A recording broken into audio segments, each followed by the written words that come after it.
اسے وال plus plus کا نام دیا گیا، جو آپ کے گھر کی دیواروں کو سمارٹ بنا دے گا، اور یہ اتنا کم خرچ ہے کہ 1 مربع میٹر دیوار کو ٹچ سکرین بنانے کے لیے صرف $20 کی لاگت آئے گی، جبکہ ماہرین کے مطابق بڑے پیمانے پر اس کی تیاری کے بعد اس کی قیمت مزید کم ہو جائے گی۔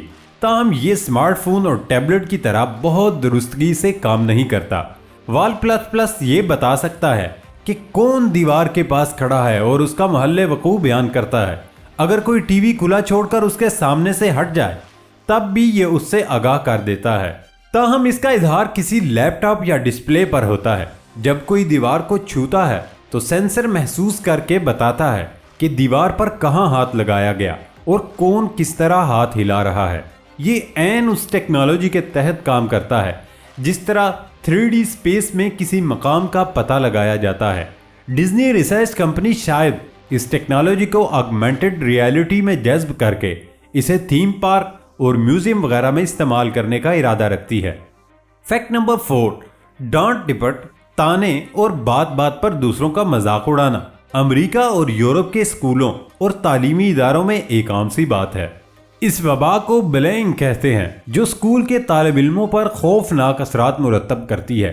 اس عمل کے خطرناک اثرات سے آگاہ کرنے کے لیے فرنیچر تیار کرنے والی ایک کمپنی آئیکیا نے ہزاروں بچوں کے ساتھ ایک تجربہ کیا تاکہ وہ اسکولوں میں دوسروں کو برا بھلا نہ کہیں، اور اس میں 2 پودے استعمال کیے گئے تھے۔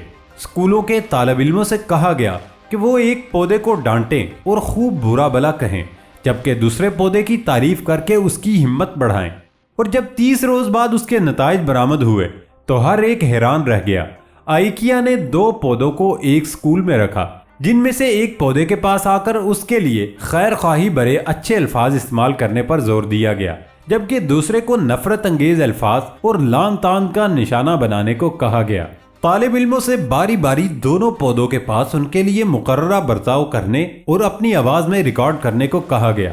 30 روز بعد صاف اور واضح نتیجہ برآمد ہوا۔ جس پودے کو نفرت انگیز باتیں سنائی گئی تھی وہ پھیکا پڑ گیا، اس کی نشو و نما متاثر ہوئی اور اس کے بعض پتے سیاہ پڑنے لگے، جبکہ دوسرا پودا اچھی طرح نشو و نما سے گزرتا رہا اور دوسرے کے مقابلے میں خوب پھلتا پھولتا رہا۔ ماہرین نے دونوں پودوں کو برابر مقدار میں پانی اور دھوپ دی گئی اور ان کی مٹی بھی یکساں تھی، جبکہ ان میں مصنوعی کھاد بھی ایک جیسی ڈالی گئی تھی۔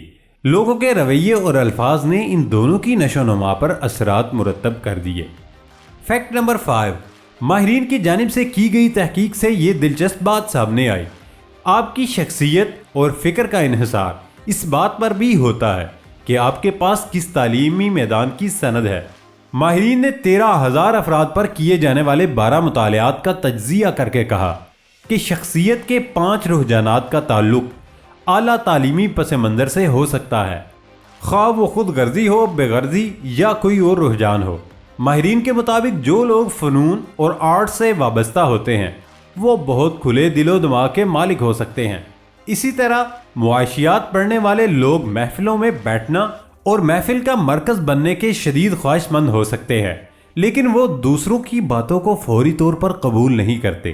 قانون پڑھنے والے خواتین و حضرات الگ تھلگ رہنا پسند کرتے ہیں اور ان میں خود غرضی کا جذبہ کچھ زیادہ ہو سکتا ہے، جبکہ ان میں منفی رجحان مثلا خوف، بے چینی، دوسروں سے جلن، موڈ کا تابع اور تنہائی کا جذبہ درمیانے درجے پر ملتا ہے۔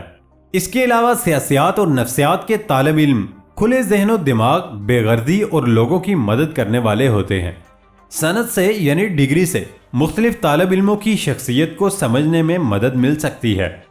دوستو، ویڈیو پسند آنے پر ویڈیو کو لائک اور چینل کو سبسکرائب کریں اور اپنی قیمتی رائے کمنٹ باکس میں دیا کریں۔